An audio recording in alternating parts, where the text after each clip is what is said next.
에스겔서 16장 60절에서 63절 제가 한 절 여러분이 한 절 이렇게 교독하여서 읽도록 하겠습니다. 그러나 내가 너의 어렸을 때에 너와 세운 언약을 기억하고 너와 영원한 언약을 세우리라. 내가 내 형과 아우를 접대할 때에 내 행위를 기억하고 부끄러워할 것이라. 내가 그들을 내게 딸로 주려니와 내 언약으로 말미암음이 아니니라. 내가 내게 내 언약을 세워 내가 여호와인 줄 알게 하리니 이는 내가 내 모든 행한 일을 용서한 후에 내가 기억하고 놀라고 부끄러워서 다시는 입을 열지 못하게 하려 함이니라. 주 여호와의 말씀이니라. 아멘. 아멘. 할렐루야. 여러분 지난 주일날 우리 교회에서 굉장히 큰 일이 있었죠. 드디어 공동회의를 했고 찬성표가 다 이제 충분히 나와서 이제 드디어 새로운 담임 목사님을 모시게 되었습니다. 많은 분들이 오랜 시간 기도로 또 많은 눈물로 마음 졸이며 기도하셨을 줄 압니다. 그리고 마침내 주님께서 우리에게 새로운 목회자를 허락해 주셨습니다. 이제 그 뜻은 우리가 또 다른 새로운 시대를 열어가야 한다는 뜻이겠죠. 새로운 목회자를 맞이한다는 것은 단순히 한 사람을 우리의 리더로 세우는 문제가 아닙니다. 우리 교회가 어떻게 나아가야 할지 또 어떤 기준으로 어떠한 방향으로 나아갈 것인가를 결정하는 출발선에 서는 일이기 때문에 우리가 더 간절하게 기도하고 더 오랜 시간 기다려왔던 것 같습니다. 그래서 우리 교회를 같이 섬기는 목회자로서 또 우리 교회를 너무 사랑하는 한 사람으로서 새로운 목사님을 통해 우리 교회를 하나님께서 어떻게 이끌어 가실지 너무나 기대가 됩니다. 또 우리 교회에 주님께서 허락하실 새로운 바람과 또 일들을 기대하게 됩니다. 그와 동시에 우리는 새로운 시작이라고 하면은 언제나 늘 불안함도 있고 불안한 마음 또한 있는 것 같아요. 설레는 마음도 있겠지만 또 불안한 마음도 있는 것 같습니다. 예를 들면 우리 아이가 지금 우리 대학교도 많은 대학교들이 시작했고 또 우리 고등학생, 중학생, 초등학생들 벌써 학교에 시작했는데 우리 아이가 새로운 학교에 입학할 때 혹은 우리가 새로운 직장에서 출근할 때 또는 새로운 부서로 옮길 때 혹은 우리 가정에 어떠한 변화가 생겨서 삶이 새로운 국면을 맞이할 때 새로운 것은 늘 좋지만 또 한편으론 두려움도 교차하는 것 같습니다. 교회도 마찬가지일 수 있을 것 같아요. 앞으로 새로운 시작 앞에서 늘 이렇게 설렘도 있지만 한편으로는 우리가 다시 잘할 수 있을까? 이런 두려움도 있을 수 있는 것 같습니다. 미래에 대해서 두려운 거는 당연한 것 같아요. 왜냐하면 우리가 미래를 살아보지 않았으니까. 우리 유스 아이들에게 늘 물어보면 꽤 많은 아이들이 미래에 대해서 두려워하고 걱정합니다. 근데 이렇게 보면 미래에 대한 것은 남녀노소, 빈부, 귀천에 상관없이 늘 누구나 두려워하는 것 같아요. 하지만 성경은 다른 말씀을 우리에게 하고 있습니다. 성경은 우리한테 이렇게 말씀해요. 새로운 시작은 우리가 결심해서 시작한 게 아닙니다. 성경에서 말씀하고 있는 새로운 시작은요, 하나님의 언약에서 비롯됩니다. 다시 한번 말씀드리면 우리가 새로운 챕터를 열어갈 때 그것이 우리의 개인의 삶이건 우리의 가정이건 우리의 교회건 또는 이 나라건 상관없이 우리가 어떤 것을 결심해서 우리의 힘으로 시작하는 것이 아니라 주님께서 분명히 주님의 언약을 통해 우리를 이끌어 간다고 말씀하고 계시다는 겁니다. 오늘 우리가 읽은 에스겔의 말씀은 이 진리를 너무나 강하게 드러냅니다. 이번 새 학기를 시작하면서 두란노에서 나온 세나 라는 교재로 말씀을 보고 있는데 이번 한 달 내내 에스겔서였어요. 여러분 유스 학생들에게 에스겔서리 이게 어른들한테도 설교하기도 힘든데 애들한테 설교하는 건 좀 더 힘들어요. 원래 오늘 다른 본문 차례였는데 차마 그 본문은 제가 설교할 수 있을까 그런 생각이 있어서 오늘 본문으로 바꿀 정도로 에스겔서가 무겁습니다. 에스겔서가 무거운 이유는요, 에스겔이 살았던 당시가 정말 남유다의 정말 그 끝자락, 정말 바벨론에게 사로잡혀서 왕도 잡혀가 왕족도 잡혀가 사람들도 다 잡혀간 그 상황에서 나라를 잃고 끌려가는 그 시기에 에스겔서가 쓰여졌기 때문이에요. 근데 여러분 진짜 재밌는 게 뭔지 아십니까? 에스겔서를 정말 더 무겁게 만드는 요인은요, 이스라엘이 처한 상황이 아니라 그렇게 처한 상황 속에서도 하나님 말고 다른 우상을 자꾸만 섬기는 그들 때문에 더 힘들어지는 것 같습니다. 16장에 보면요, 하나님께서는 이스라엘의 배신과 수치를 숨김없이 드러내세요. 하나님만 의지하지 않고 주변 나라를 의지했던 그 모습들, 하나님을 사랑한다고 말하면서 실제로는 우상을 붙드는 그 모습이요, 에스겔서 전반적인 걸쳐서 계속 나옵니다. 하나님 앞에 나와요. 에스겔 선지자여, 우리가 무엇을 해야겠습니까? 그러나 그 안에는 하나님이 없다고 하나님이 계속 지적하세요. 결국 그들의 영적 상태는요, 버려져도 할 말 없는, 정말 하나님이 그들을 벌하시고 또 벌하시고 그냥 이 지구상에서 지워버리셔도 할 말 없는 그런 영적 상태가 그들의 모습이었습니다. 그게 에스겔서의 모습이더라고요. 여러분, 에스겔서를 묵상하다가 참 마음이 더 무거워졌던 것은요, 그 모습이 제 모습이더라고요. 우리는 하나님을 얼마나 자주 잃어버리곤 합니까? 예배 때는 은혜를 받았다고 고백해요. 그런데 이 교회를 떠나고 혹은 하루 이틀 3일이 지나서 우리의 매일 삶에서 반복되는 문제들을 부딪히면 우리가 언제 은혜를 받았는지 다 잊어버리고 맙니다. 그리고 우리는 세상의 방법을 의지하기 시작해요. 기도하며 눈물 흘립니다. 그런데 조금만 시간이 지나면 다시 내 힘과 내 방법을 붙잡습니다. 마음으로는 하나님을 사랑한다고 고백하지만 우리의 삶은 다른 것들을 더 의지할 때가 얼마나 많이 있습니까? 조금 다른 이야기인데, 지난주에는 우리 유스 학생들과 유초등부 아이들이 함께 예배를 드렸어요. 그러면서 제가 아이들에게 이렇게 물었습니다. 우리가 얼마나 하나님과의 관계를 쉽게 생각하는지 아느냐? 여기 중에 우리들은 만약에 2주 동안만 교회 안 가면 아이비리그 갈 수 있다는 확신이 있으면 교회를 빠지는데 아무런 죄책감을 느끼지 않는 것이 우리의 영적 상태 아니냐 했더니 아이들이 이렇게 말해요. 우리는 교회 안 빠질 건데요. 저 그 말 듣고 은혜 받았습니다. 우리 아이들 대단해요. 근데 그게 당연한 거여야 하지 않겠습니까? 여러분, 예배 시작하기 전에 이렇게 어플을 보면은요, 위라는 어플에서 항상 핫딜이 떠요. 우리는요, 어플에서 오늘 몇 시까지만 세일하면은 목숨 겁니다. 목숨까지는 안 걸겠죠. 근데 앱을 들어가서 확인은 하겠죠. 근데 여러분, 예수님이요, 다시 오시겠다는 그 말씀에, 주님의 때가 가까워졌다는 그 말씀에 우리는 두렵고 떨림이 있습니까? 그것이 없다면 우리 정말 주님을 사랑합니다, 주님밖에 없습니다라는 그 고백이 정말 우리의 영혼의 고백인지 점검해 봐야 한다는 겁니다. 에스겔 16장에서 정말 놀라운 것은요, 이스라엘은 이렇게까지 망가졌거든요. 그런데 주님은요, 이 이스라엘 사람들에게 이렇게 말씀하십니다. 우리 60절 함께 읽어보겠습니다. 16장 60절입니다.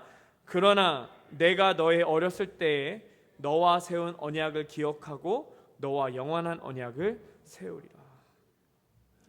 주님께서는요, 이스라엘 백성들이 그렇게 배신하고 우상 숭배하는 것을 마음 아파하시면서도요, 무엇을 기억하시느냐? 그들의 배신을 기억하시는 것이 아니라 그들과 맺었던, 그들의 조상과 맺었던 언약을 기억하시는 겁니다. 이거 다시 말씀드리면, 우리는 하나님을 잊어도 하나님은 우리를 잊지 않으신다는 말씀입니다. 우리는 수없이 넘어져도 하나님은 우리를 버리지 않으십니다. 우리는 포기할 때가 되었다고 생각하고 포기하지만 주님은 우리를 절대 포기하지 않으신다는 겁니다.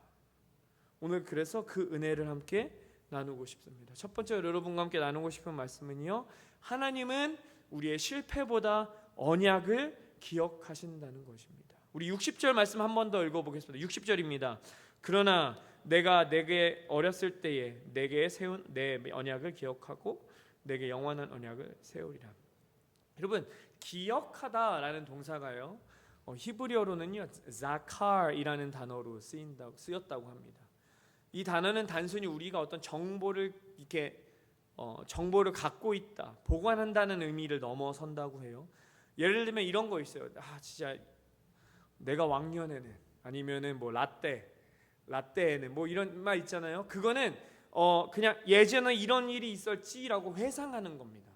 근데 오늘 성경에서 말씀하는 이 자칼이라는 단어의 기억하다는요, 능동적이고 더 강력한 의미를 갖거든요. 뭐냐면 기억한다는 것은요, 내가 과거에 있었던 그것을 기억함으로 말미암아 그게 내 지금 행동에 영향을 미친다는 거예요.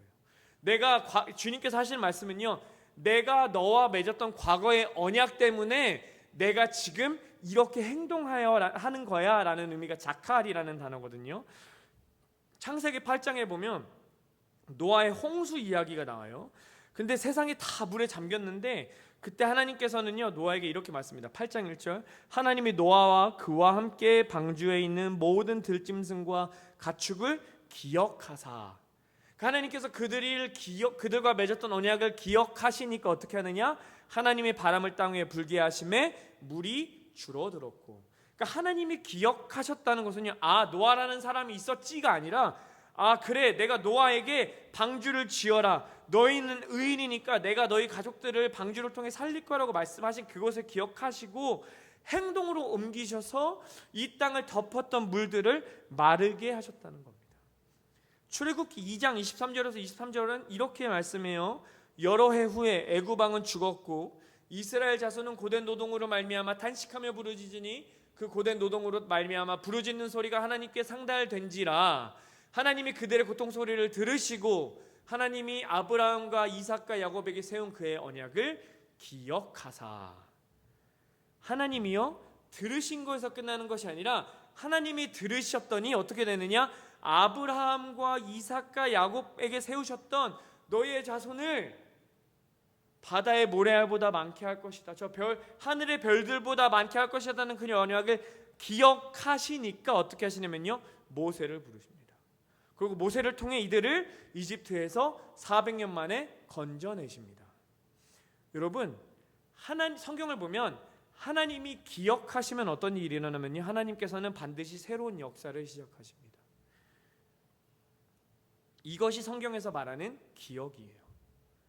하나님은요, 우리의 죄와 실패, 우리의 부끄러움을 기억하시는 분이 아니라 우리와 맺으신 언약을 기억하신다고 말씀해요.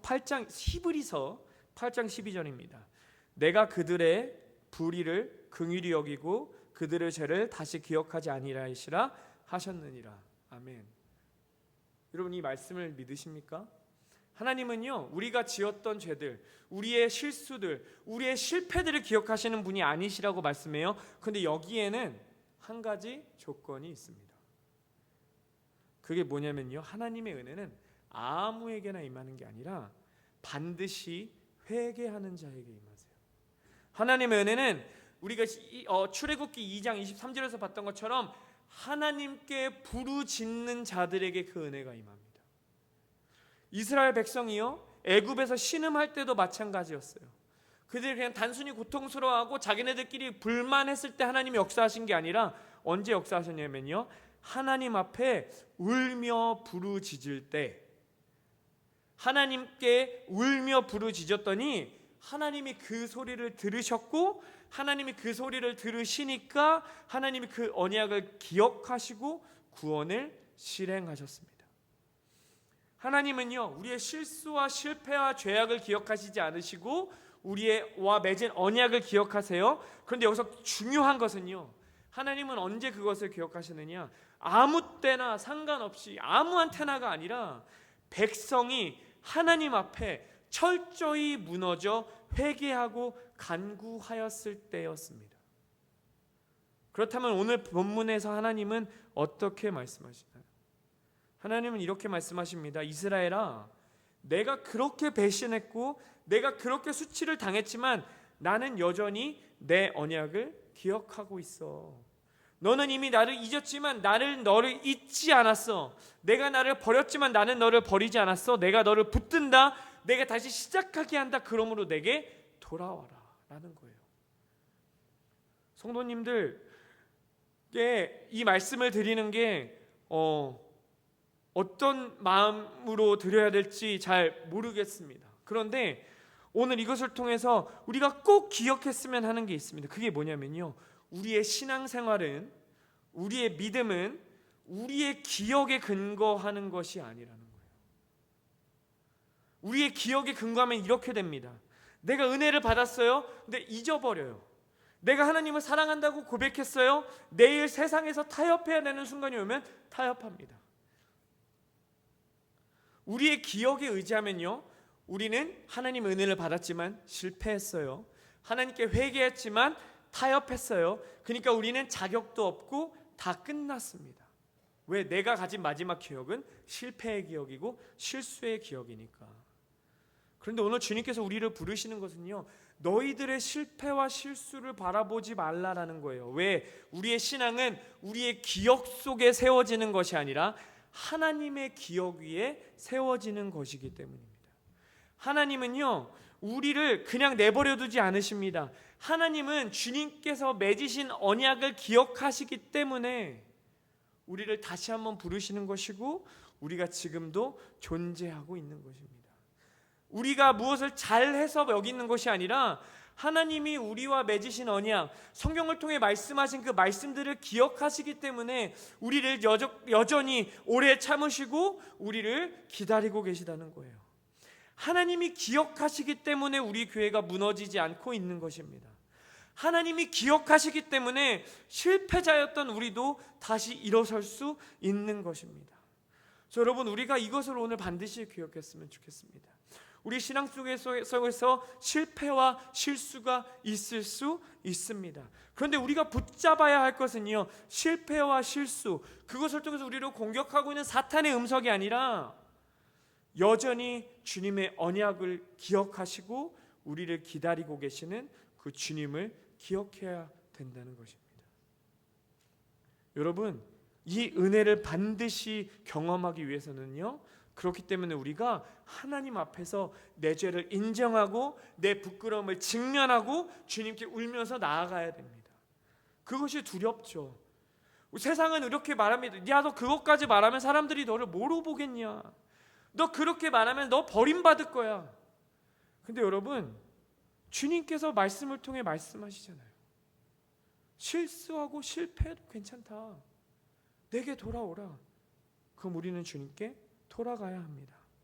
왜냐하면요, 하나님의 회복은요, 우리의 성공이 아니라 하나님의 회복은 늘 부끄러움 속에서 시작되었기 때문입니다. 우리 옆 사람들께 이렇게 고백해 볼까요? 하나님은 회복을 옆 사람에게 고백해, 하나님은 회복을 부끄러움 속에서 시작하십니다. 오늘 61절에서 63절을 보면요, 내가 내 형과 아우를 접대할 때 내 행위를 기억하고 부끄러워할 것이래요. 부끄러워할 거래요. 내가 그들을 내게 딸로 주려니와 내 언약을 말미암이 아니니라. 내가 내게 내 언약을 세워 내가 여호와인 줄 내가 알게 하리니 이는 내가 내 모든 행한 일을 용서한 후에 내가 기억하고 놀라고 부끄러워서 다시는 입을 열지 못하게 하려 함이니라. 주 여호와의 말씀이라. 여러분, 주님께서 이렇게 말씀하세요. 이것을 이 말씀을 요약하면요, 내가 내 모든 행한 일을 기억하고 네가 부끄럽고 수치를 당할 때에 내가 내 모든 행한 것을 용서할 거야. 네가 내 입을 열지 못할 거야. 왜냐면 너 부끄러움을 기억할 거거든. 내가 널 용서했거든. 주 여호와의 말씀이니라. 그러니까 무슨 말씀이냐면요, 주님은요, 우리가 과거에 있었던 부끄러움들, 우리의 과거에 느꼈던 수치들, 실패들, 실수들이 없었던 일로 만드시겠다는 건 아니에요. 그건 그대로 있습니다. 실수했고 실패했고 상처받았고 부끄러웠던 그 일 그대로 있어요. 그런데 주님은 그곳에서 회복을 시작하신다는 거예요. 우리 보통 회복 생각하면요, 기쁨, 자유, 위로, 새힘, 좋은 거 생각하잖아요. 왜냐하면 회복이니까. 근데 여러분, 회복은요 다시 말씀드리면 이 좋은 걸로 변하는 게 회복인데 어디서 시작해야 되느냐? 내가 지었던 죄들, 내가 느꼈던 부끄러움들, 받았던 상처들, 느꼈던 수치심들, 거기가 우리의 출발점이라는 거예요. 왜냐하면요, 주님이 말씀하시는 진짜 회복은 내가 잘나서 하는 내 자랑에서 시작되는 것이 아니라 회개에서 시작되기 때문입니다. 왜 회개에서 시작되는지 말씀드릴게요. 여러분, 죄는 행동이 아닙니다. 헬라어로 죄는 하말티아라는 단어고, 이 단어의 뜻은 타겟을 놓쳤다는 거예요. 타겟을 왜 놓쳤냐면 조준을 잘못했다는 겁니다. 즉 죄는 내 자체이고 내 방향성입니다. 내 방향성이 잘못됐다면요, 내가 어떤 행동을 해도 죄가 될 수 있어요.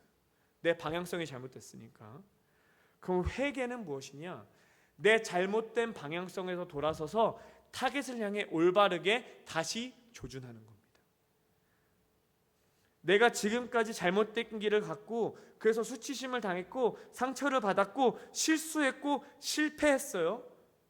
그러면 회복되려면 어떻게 해야 되냐면요, 그 내가 실수하고 실패했고 상처받았던 그 자리에서 돌이켜서 하나님을 바라봐야 된다는 거예요. 우리가 아직도 스스로 잘났다고 생각하고 여전히 내 힘으로 어떻게든 해낼 수 있다고 착각하고 있다면요, 우리는 하나님을 붙잡고 있는 게 아닙니다.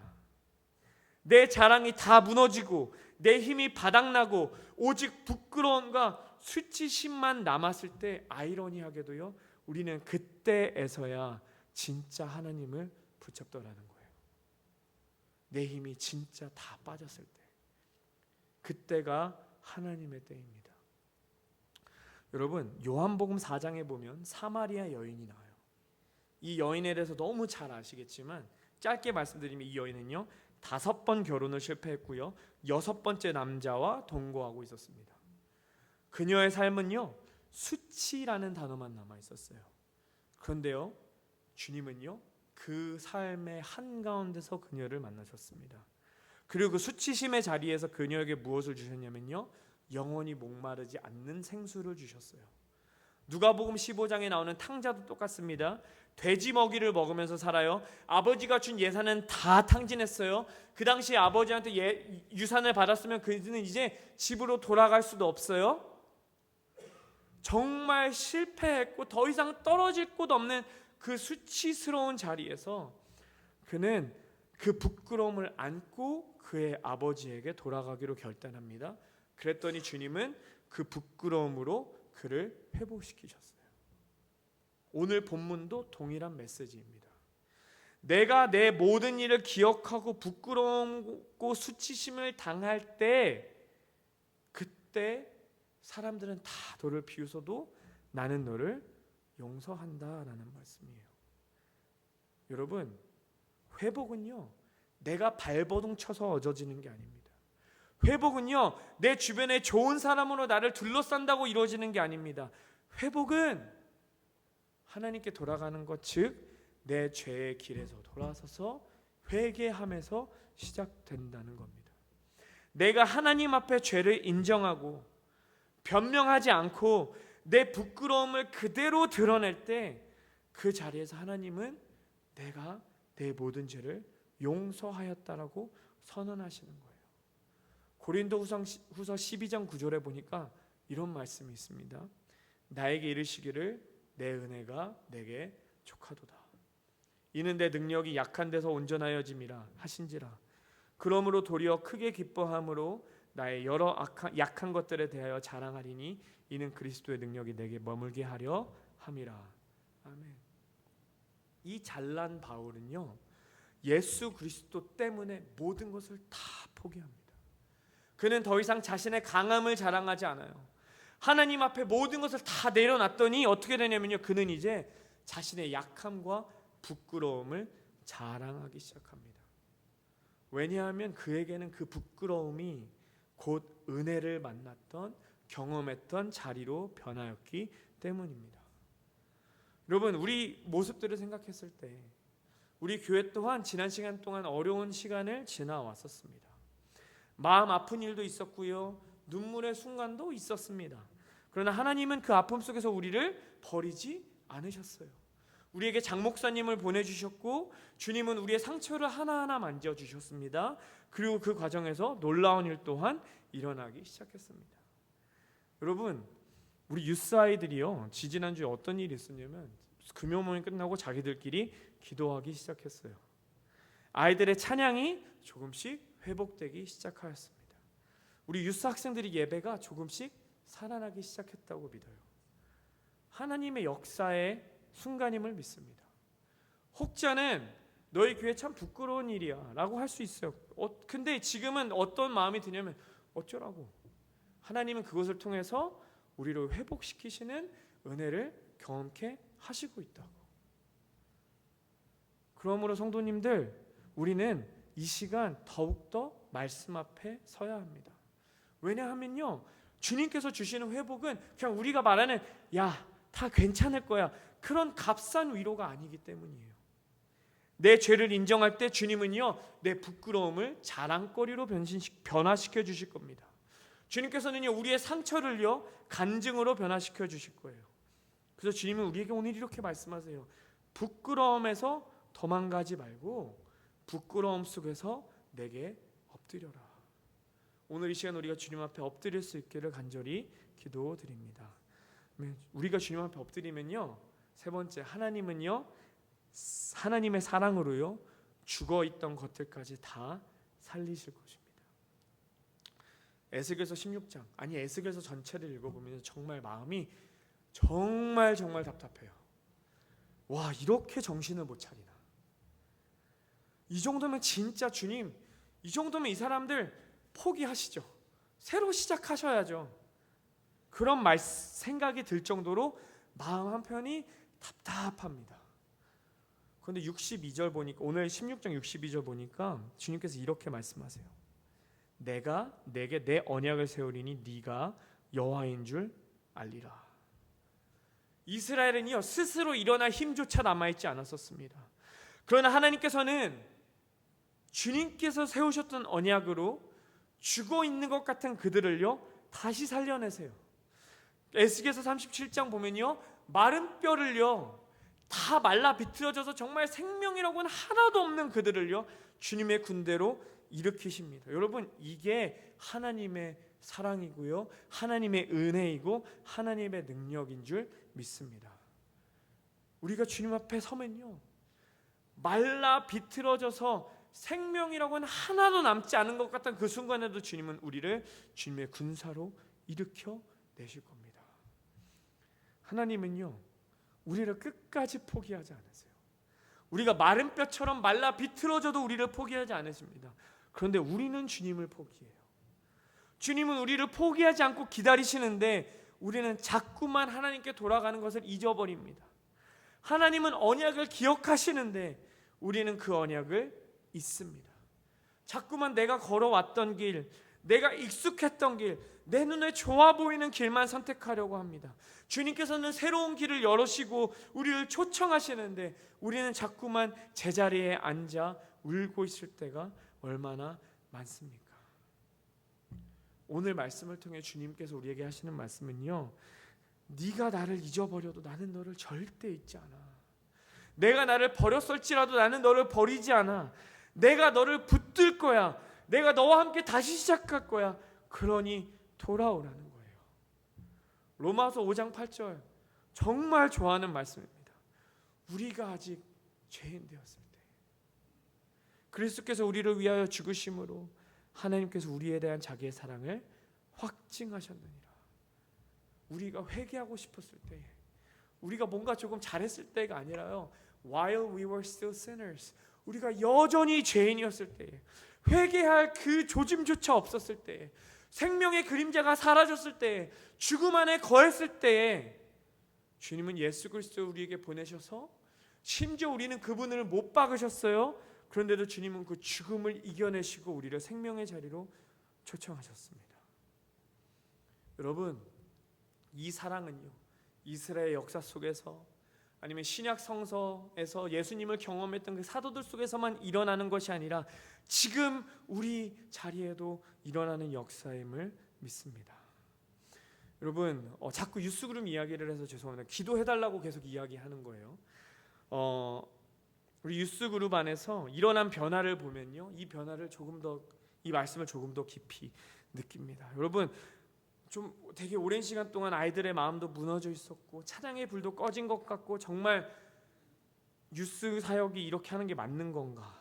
내가 문제인가 하면서 수많은 시간을 자책하며 보냈었던 적도 있었습니다. 근데 여러분, 이 시간을 통해서 주님이 우리 아이들의 마음을 만지기 시작하셨어요. 겨울 수련회, 여름 수련회를 통해서 우리 아이들이 다시 한번 기도의 자리로 나오기 시작했습니다. 찬양을 부르지 않던 아이들의 입술에서 다시 찬양이 흘러나오기 시작했어요. 무너진 것 같았던 예배의 자리가 회복되기 시작했고요. 죽었던 것 같았던 영혼이 다시 숨쉬는 자리로 변하는 것을 목격하고 있습니다. 성도님들, 이게 주님께서 말씀하시는 그 회복임을 믿습니다. 그래서 저는요, 이렇게 기도하고 있어요. 주님, 우리 아이들의 찬양과 기도가 회복되게 하시고 이 아이들이 찬양과 기도와 말씀 안에 바로 서게 해주세요. 그리고 아이들이 바로 삶이 우리 교회의 기둥이 되게 해주세요. 우리 교회의 부흥의 불꽃이 이 아이들에게서 시작되게 해주세요. 여러분, 오늘 이러한 은혜와 변화가요, 우리 각자의 삶에도 동일하게 나타날 수 있기를 간절히 축원드립니다. 여러분의 삶 가운데 무너진 부분 있습니까?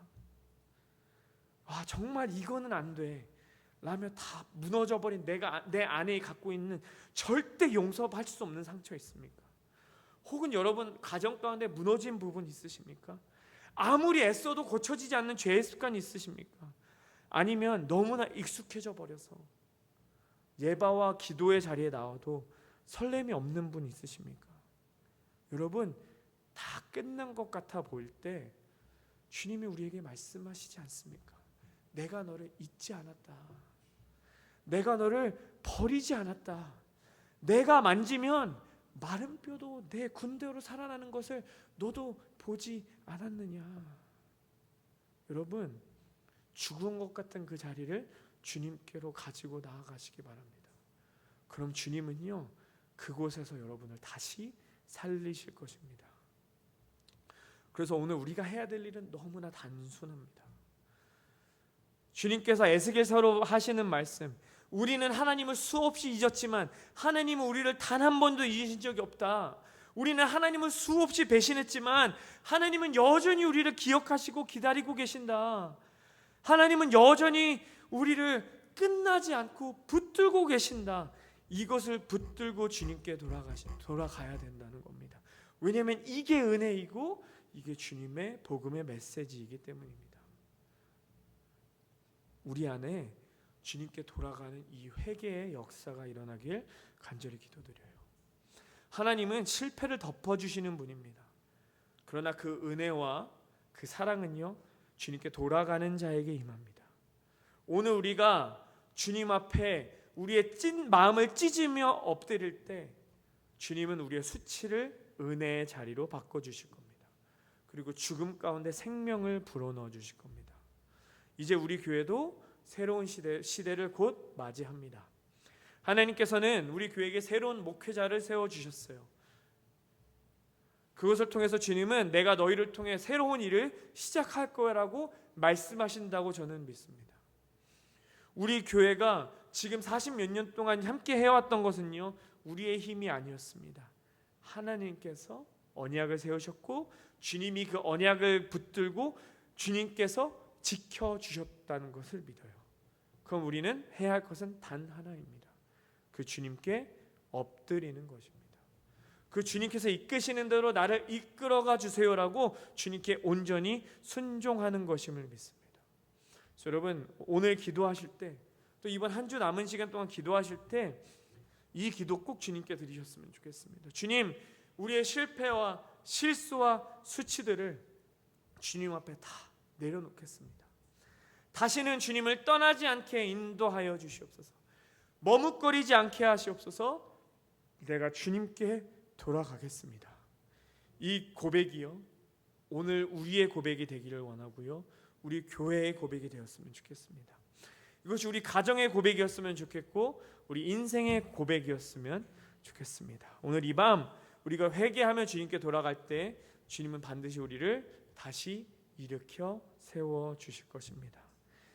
그렇게 기도하겠습니다.